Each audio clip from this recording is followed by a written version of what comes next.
Hi, I'm Brian McCaddy, the Ward 1 City Councillor. We're here today at the old Parks building in Victoria Park. You wouldn't recognize it if you've been here before, putting on your hockey skates or changing for a baseball game or something like that. What's happened is the building was underutilized, wasn't used that much for facilities, so we've decided to transform it into the Victoria Park Cafe, working with the Hellenic community of Hamilton, the Greek community, whose church is just right around the corner, and the folks who are here in the background, as you can see or as you can hear, are making the final touches to make it into a cafe. This is a project that was funded in part from the participatory budgeting process here in Ward 1. We have $1.5 million per year to develop projects, and those projects need to come from you, the community, here in Ward 1.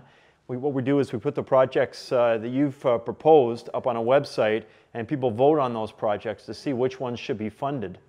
And this is one of the projects that we've put together to try and find a place for folks in the Strathcona neighborhood where we are today to have a place to come in for a coffee, a sandwich, maybe a bit of breakfast, hang out, get to know each other in the neighborhood, build community. And that's the kind of project that we're funding with the Ward 1 participatory budgeting money. So go to brianmccaddy.ca, where all the details are in the project. Submit your project ideas. Look for it to go back up on the website so you can vote for your favorite projects. Thanks very much.